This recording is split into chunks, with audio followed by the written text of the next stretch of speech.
Donc l'objectif de cette vidéo est de vous présenter un sifflet connecté, un sifflet qui, via le Bluetooth, commande l'arrêt d'un chrono et la reprise d'un chrono, par exemple lors d'un match de basket. Donc là, nous allons juste voir la partie matérielle. Donc là, devant nous, on a un boîtier sur lequel vient se clipser un sifflet homologué. Et donc dans ce boîtier, il y a un microphone qui va détecter le son du sifflet et ensuite va envoyer, lorsque le son est détecté, va envoyer la commande Bluetooth pour arrêter le comptage des points. Et puis il y a un bouton pousseur, un bp relance qui permet de relancer, qui renvoie une commande Bluetooth qui permet de relancer le comptage.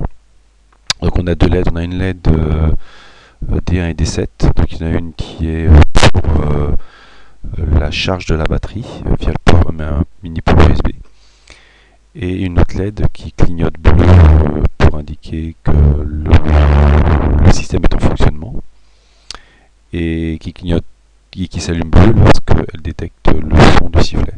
Il y a un interrupteur on/off pour mettre sous tension et arrêter le module. Donc là, je vais vous présenter le schéma. Donc tout d'abord, on a le micro qui capte le son. Donc ça, le micro, vous pouvez commander, c'est un micro que vous pouvez commander chez Atlantic Composants. Alors soit celui-ci, moi j'ai utilisé le tout petit, qu'ils avaient, qui a une bonne sensibilité. Il n'y a pas de nécessité de mettre une préamplification, il y a juste besoin de l'alimenter via une résistance de 10K à la tension de la batterie, la tension de batterie de 3,6 à 4,2 volts. Alors après on a un NE567, donc ça vous pouvez le commander chez Farnell ou chez Atlantic Composants. Donc Atlantic Composants, je dirais c'est du traditionnel. Chez Farnell, vous aurez des CMS. Donc moi j'ai utilisé ceux de Farnell parce que je voulais que ce soit le plus petit possible. Voilà, donc pour accorder, alors c'est un petit peu délicat, parce que souvent les condensateurs, donc là c'est la fréquence d'accord de détection du sifflet. Donc la fréquence d'accord, souvent, donc là c'est une cellule RC. Donc souvent les condensateurs sont à plus ou moins 10%, voire plus ou moins 20%. Donc moi j'ai mis le condensateur et puis j'ai mis une ajustable pour accorder la fréquence. Alors là vous avez le détecteur de tonalité, donc vous avez une application sur internet pour détecter la fréquence. Donc moi j'avais une 15 kΩ, 22 picots, et puis j'avais le condensateur C2 ici qui faisait 470 picofarad, ce qui me donne une fréquence de détection de 2675 Hz ou 2,7 kHz, et la bande la bande de détection est de 366 Hz. Alors ça veut dire que autour de cette fréquence centrale, donc je peux monter à 180 Hz au-delà de ça, et je peux descendre à 180 Hz en dessous de ça. Voilà. Donc voilà pour le détecteur de tonalité. Donc l'objectif en fin de compte, c'est de récupérer, lorsqu'on est dans la bande de fréquence de ce composant là, on a un niveau logique 0 sur INT 0. Là vous avez une résistance de pull-up, parce que c'est une sortie à collecteur ouvert. Donc il faut une résistance. Alors là c'est VCC, c'est-à-dire que le microcontrôleur est alimenté en 3V3. Donc le VCC est 3V3. Par contre là j'alimente au maximum le NE67 parce qu'on ne doit pas descendre en dessous de 3,5 d'alimentation. Donc lui il est alimenté directement par la batterie, sans passer par le régulateur. Le condensateur C3 c'est au minimum le double de C4. Donc là au niveau de la datasheet, si on regarde, donc là vous avez C2 et C3, c'est au moins le double de celui-là. Le condensateur qui est ici, là c'est considéré 0,01 micro. Moi j'ai mis un 10 micro. Alors en fin de compte le condensateur ici c'est pour supprimer la composante continue du micro. C'est-à-dire on récupère qu'une composante alternative. Sensibilité, il faut au moins 20 mV de sensibilité en entrée. Puis on peut aller jusqu'à 200-300 mV. Pas dépasser 200-300 parce qu'après lui il risque de mal fonctionner. Donc là le micro-électrette il fournit en tension, en sortie, en niveau actif, en signal actif, composante variable, il fournit entre 100 et 200 mV, donc c'est bon pour le NE567. Alors si on s'intéresse au niveau des réglages, Donc en fin de compte, vous allez mesurer ici la fréquence ou la période du signal. Donc moi je vais vous présenter quelques mesures que j'ai faites. Donc voilà les fréquences que j'ai récupérées. Donc le sifflet, donc voilà ce qu'il me donnait. Hein. Donc là on va parler en période. Donc là vous avez 1, 2, 3, 4, 5, 6, en gros 7 carreaux. Chaque carreau fait 40 microsecondes. Donc on va dire ça fait 4 x 7, ça fait 280 microsecondes. Donc une autre mesure, j'avais là 1, 2, 3, 4, 5, 6, 7, pareil. Une autre mesure, 1, 2, 3, 4, 5, 6, voilà 7. Donc en fin de compte, voilà, donc là, voilà la fréquence de réglage de l'oscillateur interne du E967. Donc là j'ai 1, 2, 3, 4, 5, 6, 7, 7,5. Voilà. Donc le mieux c'est que je tombe à 7. Hein. Donc là je vais régler à 7,5. Ça c'est en réglant en fin de compte. Donc cette mesure là elle est faite où? Elle est faite ici, hein, en ce point là par rapport à la masse. Et moi j'ai réglé R2 hein, pour avoir la fréquence d'oscillation de la cellule RC. En fin de compte, ce système est tout simple. Hein. Là, vous avez un oscillateur. Hein, et puis, quand l'oscillateur, la fréquence d'oscillation de cette cellule RC correspond à la fréquence d'oscillation qu'on a ici, dans une plage de capture, et bien là, on a un niveau logique 0. Voilà. Donc là, on peut regarder en sortie qu'est-ce qu'on peut avoir. Alors, voilà. Sortie du N67. Hein, quand on siffle, hein, on a des impulsions, en fin de compte, qui durent plus ou moins longtemps. Vous voyez, 1 milliseconde. Voilà. Ça, le sifflet à donner une sortie pendant 1 milliseconde. Donc là au niveau du programme, il faut détecter plusieurs fonds, et puis quand vous avez plusieurs fonds, c'est que vous avez détecté la fréquence, c'est que le sifflet a sifflé. Voilà. Là vous avez la tension de la batterie, donc au maximum c'est 4,2 volts, hein, c'est une batterie lithium-ion. Là c'était une 240 mAh. Là vous avez un point diviseur, c'est pour récupérer en N6, donc ici c'est qu'il peut récupérer la tension batterie pour contrôler la tension batterie afin de donner la tension batterie au programme de la tablette Android. Comme ça on sait si la batterie commence à faiblir pour prévenir l'arbitre. Vous avez la LED D1 qui est une LED bleue, j'ai mis une bleue, hein, qui permet donc faible consommation. Donc là en courant de fonctionnement on était à 1,6 mA. En fonctionnement avec donc la LED bleue, c'est une LED bleue que j'ai pris chez Atlantic Composants. Chez Atlantic Composants. Actif. Ça j'aurais pas dû faire ça. Alors, c'est vrai que le site il est pas terrible pour ça. Donc j'ai pris une LED bleue. Opto LED. Donc j'ai pris une haute luminosité de mémoire.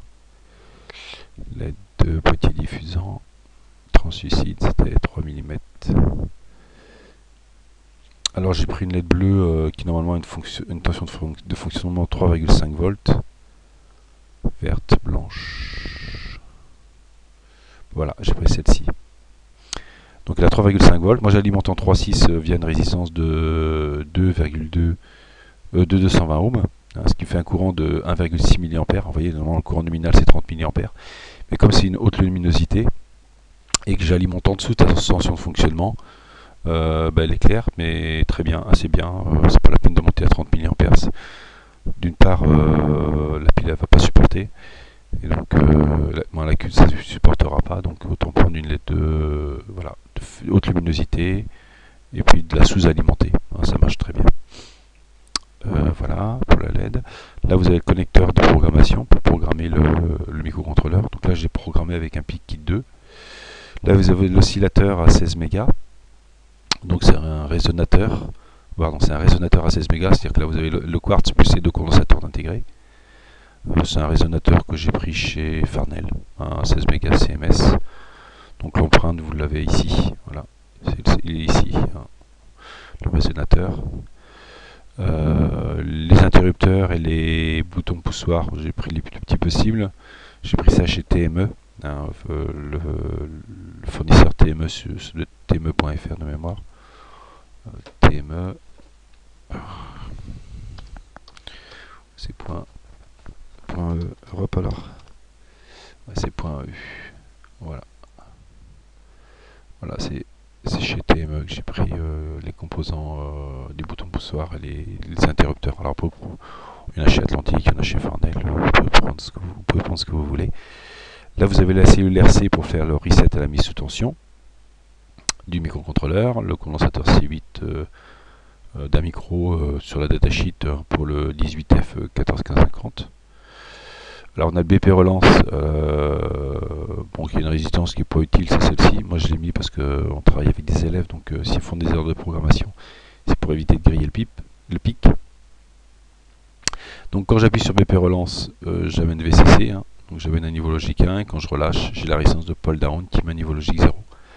Donc là il faut mettre une 10K faible résistance par rapport à celle-là, hein, parce qu'autrement, si vous mettez 100K et 100K, vous récupérez VCC sur 2. Hein. Donc là il faut mettre une forte résistance quand j'appuie, hein, celle-ci qui amène le potentiel VCC. Donc VCC il a 3,3 volts. Deuxième feuille, donc module HT05, hein, bien connu. Donc là la cellule RC pour refaire un reset à la mise sous tension. Le condensateur C9 10 micros. Alors là j'ai utilisé des condensateurs CMS en 1206 chez Farnell. Voilà, c'était la première fois. Ils sont très petits. 1206 c'est la taille des composants CMS, des résistances. Et ils sont non polarisés. Voilà, c'est très bien. Là c'est la résistance pour éviter de se mettre en commande en T. Et puis là vous avez juste le TX. Hein, c'est vraiment dans sa plus simple expression au niveau câblage. Hein. Donc la transmission arrêt c'est ARU je crois. Et puis relance c'est run. Les commandes en série. Et puis on envoie aussi le niveau de la batterie par le TX. L'alimentation, donc le mini USB pour venir alimenter et recharger la batterie. Donc la LED, donc là c'est un Max 1811, bien connu, pour recharger les batteries. Donc vous connectez la batterie ici, hein, vous pluguez sur le port USB là, et puis la batterie elle se charge, et puis la charge, la sélection c'est niveau logique 1, ouais, 5 volts ici, donc on charge à 500 mAh. Donc comme la batterie fait 200 mAh, on charge à 500 mAh, excusez-moi, 500 mAh. Comme la batterie fait 240 mAh, en une demi-heure la batterie est chargée. Donc la LED s'allume quand on charge, et quand elle est chargée, la LED s'éteint automatiquement. Là vous avez l'interrupteur qui est connecté ici. Voilà. Là, voilà. Et là, donc là c'est la sortie batterie. Hein, donc la batterie est connectée là. Bon, un condensateur 22 micros CMS, là aussi 22 micros CMS pour maintenir les potentiels. Et puis vous avez un régulateur TC1107, un régulateur faible chute, qui permet de transformer la tension batterie de 3,6 à 4,2 en VCC, hein, c'est-à-dire ça donne du 3,3. Alors pourquoi faible chute? C'est-à-dire que même si vous avez 3,6 volts en entrée, vous avez 3,3 en sortie. C'est un régulateur qui accepte une faible tension de fonctionnement. Il ne mange pas beaucoup de tension en fin de compte. Là vous avez un shutdown parce que vous pouvez le dévalider. Là bien sûr il est mis au niveau logique 1. Un petit condensateur de maintien de potentiel, et puis un 470 micros dans la datasheet qu'il faut mettre là, qui n'est pas obligatoire. Bon là j'ai mis des 1 micro un peu partout, alors là j'ai mis des condensateurs en 1206 au niveau empreinte. Donc au niveau du routage ça donne quoi? Donc voilà la taille. Donc si on veut l'avoir en millimètres, là on fait 0 millimètres. Donc le boîtier il fait grosso modo, il fait 46 par 40, hein, donc 4,6 cm par 4 cm. Puis le sifflet il est au milieu, le microphone il est là. Hein. Et puis c'est que du 12,06 au niveau empreinte. Même le bouton poussoir, vous voyez, c'est tout petit bouton poussoir. Là pour les essais c'est un peu petit à mon goût, il faut en mettre un plus grand. Puis l'interrupteur aussi il est petit, il n'est pas très grand. Là vous avez le mini USB. Là les deux LED, hein, donc D7 c'est le témoin de charge. Donc là c'est la LED verte. Bon, c'est pareil, j'ai mis une faible consommation hein, chez Atlantique Composants.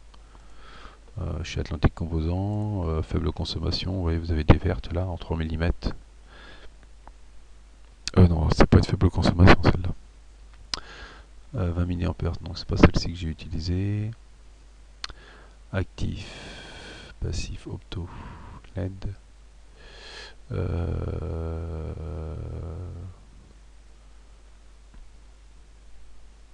LED diffuseur. diffusant. Ah non, c'est un boîtier diffusant là que j'ai utilisé. 3 mm. Voilà, faible consommation. Verte, non c'est pas celle-là, c'est celle-là. Voilà, 2 mA, 1,9 volts de fonctionnement. Donc là, j'étais à, je devais être à peine 2 mA, hein, ça suffit. Donc au niveau des mesures, qu'est-ce qu'il y a d'autre comme mesure que j'ai fait sur la carte? Ça c'est 1, 2, 3, ça c'est le 3 v 3, ça c'est l'alimentation. Là, 1, 2, 3, ça c'est la tension batterie, donc on était à 3,7 volts. Donc elle n'était pas chargée ni non plus déchargée. Hein. Voilà. Ça c'est tension BP. Niveau logique 1 si on appuie. Donc là c'est la tension BP. Donc quand on appuie, on a un niveau logique 1, donc on a 3 volts au lieu de 3,3. Et puis quand on relâche, on a un niveau logique 0. Ça c'est tension UD LED, batterie en charge. Ça c'est la tension de la LED, la LED D7. Donc D7 elle est là. Donc c'est la tension. Donc on a 2 volts. 2 volts au niveau fonctionnement. Là c'est la tension. Donc on a 1, 2, 3, 4. 4,6 volts. Ça c'est la tension sur l'entrée USB. En USB c'est la tension qu'on a ici. Donc on a du 5 volts, mais là on a du 4,6. Ça dépend des ports de PC. Là c'est la tension en sortie du régulateur 3 volts 3. Donc il est où le régulateur 3 volts 3? Il est là. Donc c'est la tension VCC ici. Ça c'est la transmission en série. Lorsqu'on dit qu'est envoyé sur TX, hein, TX il est où? Il est X. Il est ici. Donc ça c'était pour vérifier qu'on transmettait bien avant de faire des mesures pour contrôler. Donc là on envoie à rue CAN 13. Donc ça c'est l'information série. Donc là la trame série, donc elle est au niveau logique 0, quand elle est au repos elle est au niveau logique 1. Ça c'est le bit de start. Et là on envoie la lettre A. Donc c'est 64. Donc c'est 1 0 0 0 0 1 0 1 2 4 8 732 64. 64 plus 1 ça fait 65. 65 c'est le code ASCII de A, puis etc. Donc CAN c'est quoi? C'est un octet qui est envoyé pour donner la tension de la batterie en numérique. Hein. Donc cette valeur de tension, si on prend le schéma, je ne sais pas si je l'ai marqué, non je ne l'ai pas mis ce schéma là. Donc cette tension c'est la tension convertie de AN6. Donc elle est comprise entre, de mémoire, entre 100 et 170 en valeur numérique, en décimale.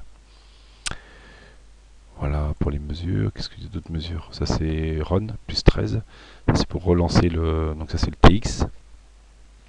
Donc que l'on a ici, sur le module USB, sur le module Bluetooth, pardon, c'est le TX.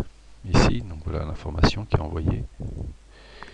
Ça c'était pour vérifier, donc ça c'est la tension qu'on a au niveau de UR5. Donc UR5 il est où? C'est la tension qu'on a là, ici, c'est la tension qu'on a au niveau de R5. UR5, donc on a une 220 ohms. Ça permet de vérifier combien on consommait. Donc on a 1, 2, 3. Grosso modo, on a... Là, l'échelle n'est pas marquée, c'est vrai. Donc là, on a 300... On a à peine 400 millivolts. Et puis, donc on est sur 220 ohms. Donc ça fait à peine 2 mA de fonctionnement pour la LED. Et en plus, ça clignote, donc ça ne consomme pas beaucoup. Bon, ça, c'est la tension au niveau des sifflets. Vous voyez l'amplitude. Là, quand on siffle fort, on est monté... On était à 250 millivolts. Hein. Là, on a un peu moins, on a 150 millivolts. Là, on a 250 millivolts. Donc, tout dépend comment est placé dans le sifflet par rapport au micro. Donc, voilà pour cette présentation du schéma du sifflet.